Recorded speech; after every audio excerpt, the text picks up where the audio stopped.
তোমার না রবের সাথে বন্ধুত্ব ছিল?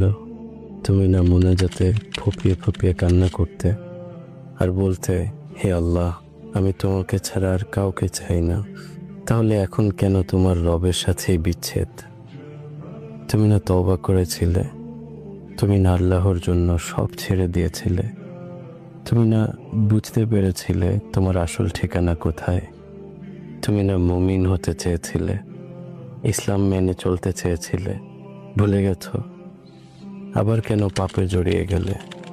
তুমি না সিজদায় পড়ে কেঁদেছিলে তোমার গুনাহের জন্য? তাহলে কেন আবার দুনিয়ার ধোঁকায় পড়ে গেলে? তুমি কি হেরে গেলে তোমার নফসের কাছে? আল্লাহর প্রিয় হতে পারলে না?